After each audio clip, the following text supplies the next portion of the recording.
Aujourd'hui, on va parler d'acoustique, parce que tu mérites d'avoir une bonne qualité de son à la maison. Et tu vas voir que d'avoir une qualité de son exceptionnelle, ça passe pas que par tes haut-parleurs et ton amplificateur. Allez, c'est parti! La vidéo d'aujourd'hui est présentée par Paradigm et je suis vraiment très fier qu'elle le soit, tout particulièrement par ces temps-ci. Parce que quand est venu le temps d'acheter mes propres colonnes, il y a 3 ans, je voulais quelque chose qui jouait bien, c'est certain, mais je voulais d'abord et avant tout un produit qui était fabriqué à la main au Canada. Paradigm, c'est une entreprise canadienne fondée en 1982 qu'on peut être vraiment très fier d'avoir chez nous. C'est un leader mondial dans le domaine du son, réputé pour ses produits de qualité, mais aussi pour son innovation. Leur usine est basée à Mississauga, en Ontario, d'où ils conçoivent, développent et fabriquent la très grande majorité de leurs produits haut de gamme. Paradigm, on les connaît bien pour leurs haut-parleurs de haute fidélité, c'est certain, mais c'est aussi eux qui fabriquent les amplificateurs Anthem qui ont une fonction assez révolutionnaire et on va y revenir un peu plus tard. Alors, comment on fait pour avoir un bon son à la maison? Ça va peut-être te surprendre, mais ça commence avec ta pièce. Attends, je t'explique. C'est un peu difficile d'imager le son parce que c'est pas quelque chose qu'on voit. Mais si on le pouvait, ça ressemblerait beaucoup à l'effet de vague qu'on peut voir sur un lac quand il pleut. Pour produire du son, un haut-parleur émet des pulsations très rapidement pour déplacer de l'air. Et c'est ce mouvement d'air qui fait vibrer tes tympans au même rythme que tes haut-parleurs. Et tes tympans, ils fonctionnent pas mal comme un micro. Et un micro, c'est pas mal comme un haut-parleur, mais à l'envers. Un haut-parleur, c'est un courant électrique qui déplace une membrane qui fait bouger de l'air. Et un micro, c'est un mouvement d'air qui active une membrane qui crée un courant électrique. Tout ça pour dire que la fameuse vague de son, elle va interagir différemment d'un environnement à l'autre. Fais le test, par exemple, de taper tes mains dans ton garde-robe ou ta salle de bain. Tu vas voir que ça ne sonne pas du tout pareil. Et la différence, c'est que ton garde-robe est bien habillé. C'était pas pour faire un mauvais jeu de mots, tes vêtements ont un très grand pouvoir d'absorption versus la céramique, le miroir et les armoires de ta salle de bain. C'est tous des éléments qui contribuent à augmenter la réverbération et l'écho. Et ça va avoir une très grande différence sur la fidélité de l'enregistrement. Mais faites-en pas, on peut travailler sur l'acoustique de n'importe quelle pièce. On va commencer par l'habiller en y ajoutant des meubles bien rembourrés, un tapis, des rideaux, une plante, c'est tous des éléments qui aident. Mais on peut aller encore plus loin en ajoutant des panneaux acoustiques qu'on peut mettre au mur ou au plafond. Ça l'aide beaucoup à absorber la réverbération. Un outil qui aide beaucoup à l'acoustique de ta pièce et qui est unique à Paradigm, c'est le système de calibration qu'on retrouve sur leur ampli Anthem. Tu as peut-être déjà fait l'installation d'un kit de son chez toi où est-ce qu'il fallait que tu places un petit micro dans ta pièce et que tu entendais des sons venir de tous tes haut-parleurs. Eh bien, chez Anthem, ils ont poussé le principe beaucoup plus loin, à un point tel que chacun de leurs amplis vient avec un bon micro et même un système de trépied pour être certain que tu fasses une calibration optimale. Bon, c'est beaucoup plus long et compliqué à faire, mais le résultat est absolument incroyable. Et si ça te fait peur, nos techniciens peuvent venir le faire chez toi. J'ai fait plusieurs installations du système chez des clients, mais il y en a un qui m'a marqué tout particulièrement. Son cinéma maison était dans une pièce absolument terrible. On était pratiquement dans une verrière. Il y avait des vitres partout, son plancher était en marbre, il n'y avait pas tant de meubles. Bonjour la réverbération. Mais après avoir fait la calibration, ça jouait quand même assez bien. C'est étonnant à chaque fois. La technologie s'appelle ARC pour le Anthem Room Correction et c'est une technologie qui est unique et définitivement une signature à Anthem. Un autre point important pour la qualité de son, c'est la proximité entre tes oreilles et le haut-parleur.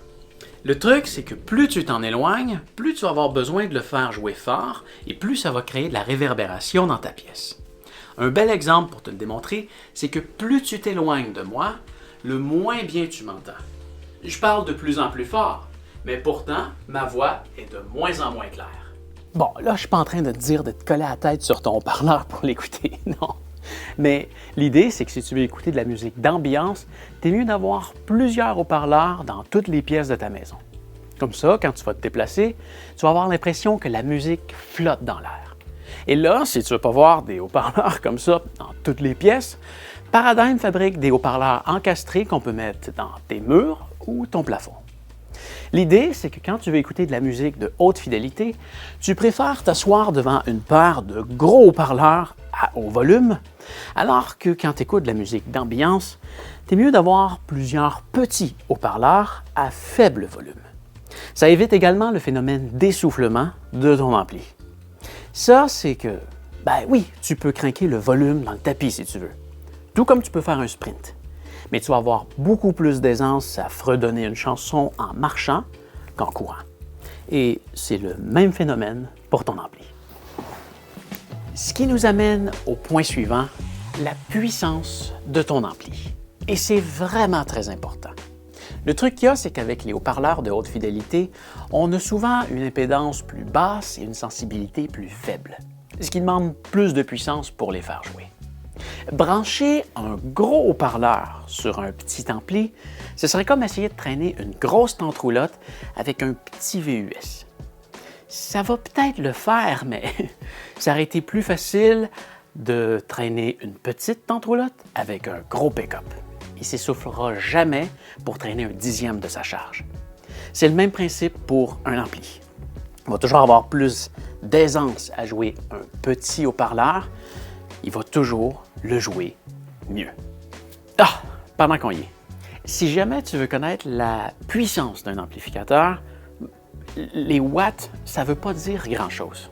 En fait, les watts, c'est seulement une unité qu'on obtient en multipliant les volts par les ampères.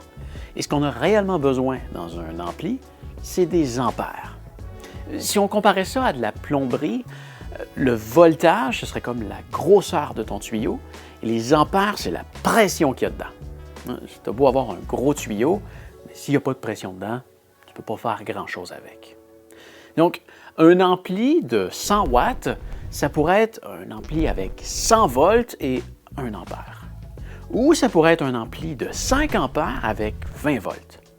Et là, ce que je viens de te comparer, c'est l'équivalent d'une rivière asséchée avec une hausse de pompier. Tu vas avoir beaucoup plus de plaisir avec la hausse de pompier. Tout ça pour dire que même si ce n'est pas le produit le plus excitant à magasiner, ça demeure quand même le moteur de tes haut-parleurs, alors c'est vraiment essentiel. Et là, il reste à déterminer le type d'ampli que tu as besoin. Chez Anthem, on a des amplis cinéma, comme celui-là, qui peuvent alimenter de 5 à 11 haut-parleurs. On a des amplis multizones qui peuvent alimenter de 4 à 8 pièces dans la même boîte. On a aussi des modèles d'amplis très puissants qu'on peut empiler les uns par-dessus les autres, encore une fois pour faire du multizone. On a des amplis de puissance, et ça, comme son nom l'indique, c'est des bêtes de puissance. Ça joue extrêmement bien, ça joue extrêmement fort et sans distorsion. Ce type d'ampli-là, par contre, ça fait absolument rien d'autre que d'amplifier le signal. Il n'y a pratiquement aucun contrôle dessus. Il faut lui envoyer le son à partir d'un processeur audio qui gère tout l'électronique. Et encore une fois, la signature de la plupart de ces amplis, c'est leur capacité à faire une calibration arc qui change toute l'acoustique de la pièce. Bon, on fera quand même pas une vidéo sur l'acoustique sans parler de haut-parleurs. Et des haut-parleurs chez Paradigm, il y en a pour tous les goûts et les budgets. Mais c'est un peu difficile de te le démontrer en vidéo. C'est pour ça que l'idéal, pour te faire une bonne idée, c'est de venir nous voir en magasin pour qu'on t'en fasse une démo. Mais sur papier, ce qui est important d'un haut-parleur, c'est sa capacité à reproduire les fréquences. Les fréquences, c'est ce qu'on exprime en Hertz. Et en gros, un Hertz, c'est le nombre de fois que la membrane va faire un aller-retour en 1 seconde. Donc, 20 Hertz, c'est 20 allers-retours en 1 seconde. C'est très grave.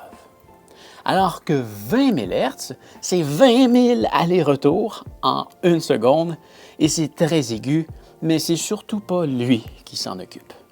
Ça, c'est la responsabilité du tweeter, juste ici.